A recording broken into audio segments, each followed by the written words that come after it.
영동 지역에 눈폭탄이 쏟아지면서 곳곳에서 피해가 속출했습니다. 일부 마을은 버스 운행이 중단됐고 영동 고속도로 강릉 요금소 진입이 한때 통제되기도 했습니다.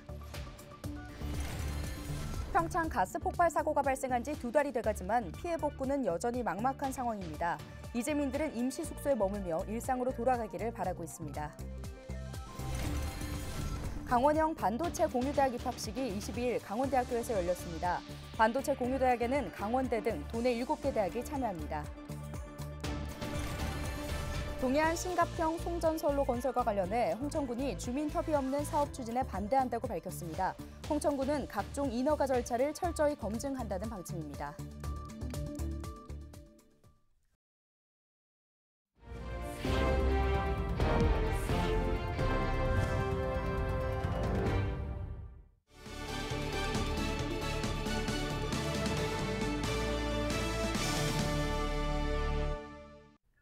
여러분 안녕하십니까? 헬로티비 뉴스입니다.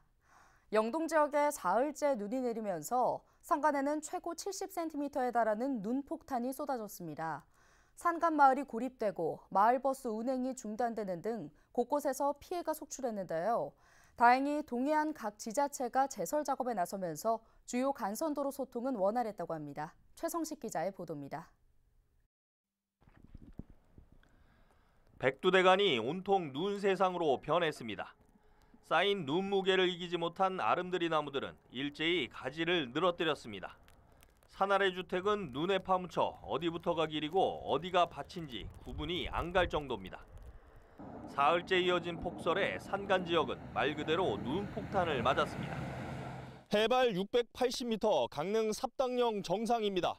지금도 강원 산지에는 제법 많은 눈이 내리고 있는데요. 제 옆 건물을 보시면 실제 내린 눈의 양을 짐작해 볼 수 있습니다. 치우기 무섭게 다시 눈이 쌓이면서 산간 마을은 오도 가도 못하는 신세입니다. 주민들이 팔을 걷어붙이고 나섰지만 그마저도 여력이 없는 마을은 고립된 상황입니다. 지금 못 나오죠. 지금 원도로 동네 큰 도로만 뚫고 그다음에 가정집 앞에까지는 시간 되는 대로 차츰 밀어줘요. 한 며칠은 집에 계신다고 봐야겠죠. 22일 오후 3시까지 내린 눈의 양은 강릉시 성산면이 67.8cm로 가장 많았고 양양 오색 55.5, 대관령 47.7cm 등을 기록했습니다. 또 북강릉 23.8, 고성 간성 16.8, 속초 14.6cm 등이 내렸습니다. 계속된 폭설에 곳곳에서 피해도 속출했습니다. 대형 차량이 언덕길에서 미끄러지면서 22일 오전 한때 영동고속도로 강릉요금소 일대는 진입이 통제되기도 했습니다. 일단 제설이 안 돼서 차량이 못 올라가기 때문에 저희가 일시적으로 통제를 한 거고요. 잠정 후에 이제 제설이 되면은 차량이 통행시킬 겁니다.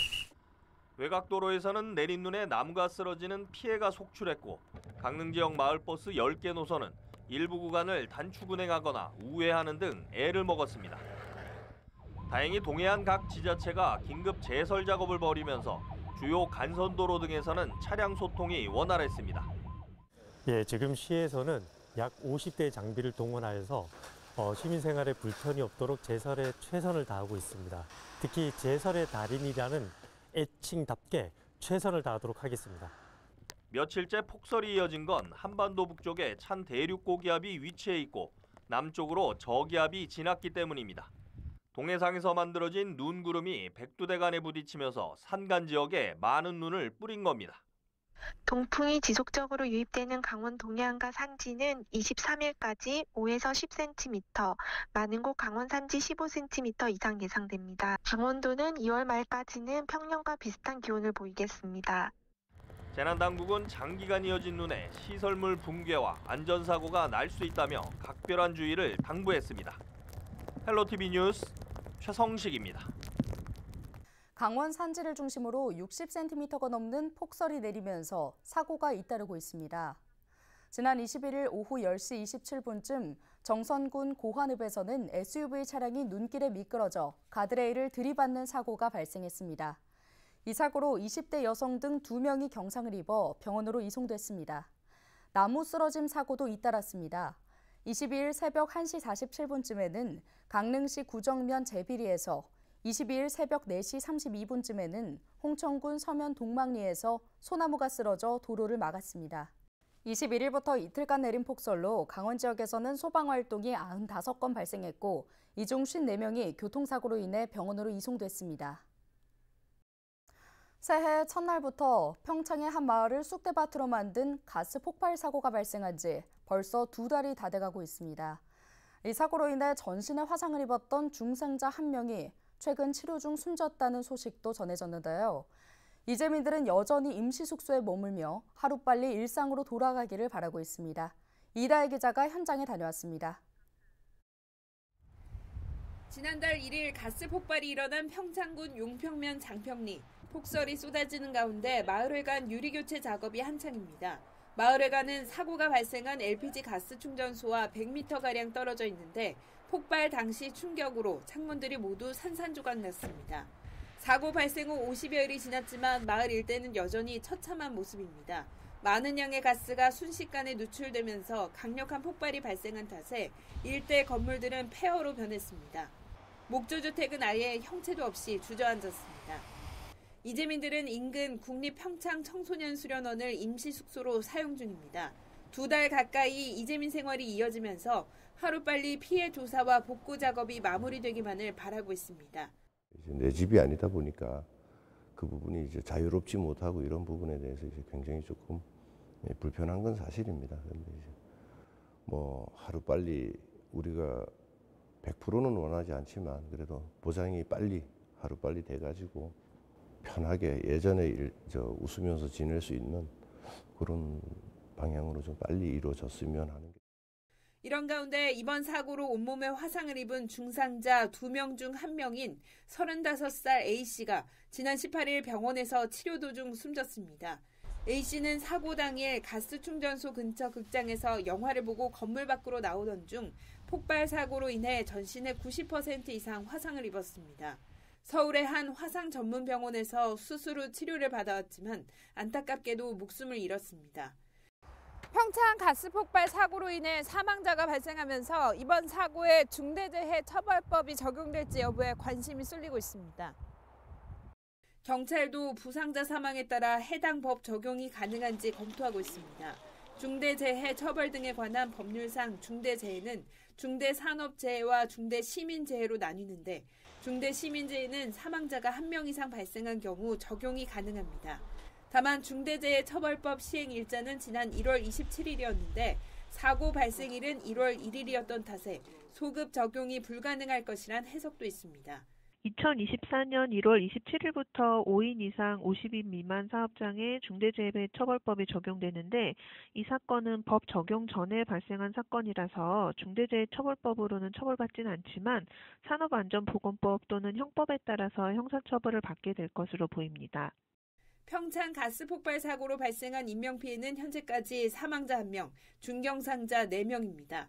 또 건축물 14동과 차량 10대가 불에 타거나 부서졌고 이재민도 16명이나 발생했습니다. 춘천지검 영월지청은 사고 원인을 제공한 가스 운반 차량 기사 57살 B씨를 업무상 과실치사 혐의 등으로 구속 기소한 상태입니다. 현재 이재민들과 가스업체 간 보상협의 절차가 진행 중인 가운데 앞으로 나올 경찰 조사 결과에도 관심이 쏠리고 있습니다. 헬로티비 뉴스 이다혜입니다. 더불어민주당이 22일 춘천 갑선거구에 허영 의원을 단수 공천했습니다. 같은 지역구에 공천을 신청했던 김창수 예비후보는 컷오프됐습니다. 춘천 갑의 경우 국민의힘에선 노용호 의원과 김혜란 예비후보가 경선을 벌일 예정입니다. 국민의힘 원주시 갑 후보로 단수 공천된 박정아 국회의원이 22일 원주시청 브리핑룸에서 기자회견을 열고 제22대 총선 출마를 선언했습니다. 박 의원은 회견문에서 다가오는 총선은 원주의 100년 미래를 그릴 수 있는 적임자를 뽑는 선거가 돼야 한다며 자신이 원주의 새로운 시대를 열 힘 있는 여당 일꾼임을 강조했습니다. 박 의원은 수도권 반도체 산업 메가클러스터 원주 확장, GTX D노선 신속 추진, 원주형 인재 육성 시스템 구축 등 공약도 발표했습니다. 더불어민주당 원주시 갑 후보는 여준성 전 청와대 대통령 비서관과 원창묵 전 원주시장 간 경선으로 결정됩니다. 민주당은 오는 26일부터 28일까지 권리당원과 원주 시민 여론조사를 통해 경선 투표를 진행합니다. 원주시 갑선거구는 민주당 경선 결과에 따라 박 의원과 경선 승자 간 맞대결이 예상됩니다.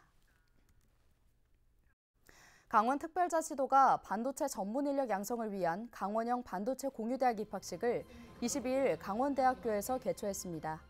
반도체 공유대학은 강원대 등 도내 7개 대학이 참여하며 디스플레이 공학, 반도체 방막 분석론, 메모리 반도체 소자 등 3개 과목이 개설해 운영합니다. 학생들은 온라인 강의 수강을 통해 부전공 21학점, 복수전공 36학점을 기준으로 강원형 반도체 융합 전공 학위를 취득합니다. 홍천군이 동해안 신가평 송전선로 건설 사업과 관련해 주민 협의 없는 사업 추진은 반대한다는 입장을 22일 거듭 표명했습니다. 군은 주민들의 송전선로 노선 변경과 일부 구간 지중화에 대한 의견을 여러 차례 중앙부처와 한국전력공사에 요구했지만 받아들여지지 않고 있다라며 이같이 말했습니다. 홍천군은 요구사항이 관철될 때까지 사업 추진을 위한 각종 인허가 절차를 철저히 검증하는 등 대응에 나설 방침입니다.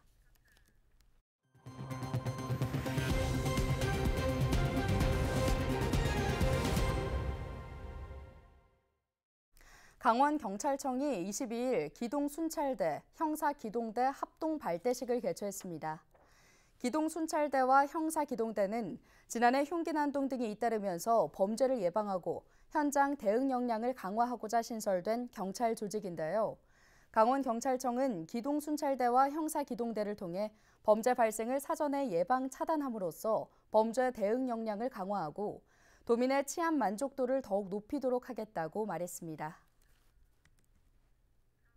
원주경찰서는 23일 서장 집무실에서 실종 치매 어르신 찾기에 기여한 택시기사 김모 씨에게 감사장을 수여한다고 밝혔습니다. 김 씨는 지난 20일 저녁 6시쯤 79세 치매 아버지를 찾는다는 실종 경보 문자를 본 뒤 이를 기억했다가 중앙시장에서 태운 승객의 인상착의가 동일한 것을 확인하고 112에 신고했는데요. 경찰은 김 씨의 신고를 받고 즉시 대응해 실종 경보 발령 후 23분 만에 실종자를 찾아 가족에게 인계할 수 있었습니다. 경찰은 실종 사건 발생 시 국민 제보를 활성화하기 위해 지난 2021년부터 실종 경보 문자 제도를 시행 중이며 원주경찰서는 올해 3건을 발령해 3건 모두 시민의 제보로 실종자를 발견했다고 밝혔습니다. 춘천시가 22일 브리핑을 열고 의료계 집단행동 대응 비상진료 대책을 발표했습니다. 춘천시는 응급실 의료 공백 우려에 따라 23일부터 인성병원 응급실을 24시간 운영할 방침인데요. 인성병원은 응급실 내 병상 11개를 보유하고 있으며 의사 10명이 교대로 근무할 계획입니다. 22일 기준 춘천시 내 대학병원에 근무 중인 전공의는 1명도 없는 것으로 확인됐습니다. 강원특별자치도교육청이 다음 달 1일부터 담당제를 팀제로 변경합니다. 도교육청은 그동안 호칭에 따른 혼선과 조직 환경 개선을 위해 팀제 변경을 추진한다고 22일 밝혔는데요. 팀제 운영으로 담당 또는 계장으로 불렸던 직위는 팀장으로 변경됩니다. 강원특별자치도교육청이 22일부터 이틀간 인공지능 학습 플랫폼 매칭데이를 개최합니다. 이번 행사는 인공지능과 빅데이터 분석 기술을 통해 기초학력 향상을 지원하기 위한 교육 박람회인데요. 행사에서는 인공지능 학습 플랫폼 활용을 위한 안내와 상담 등이 진행됩니다.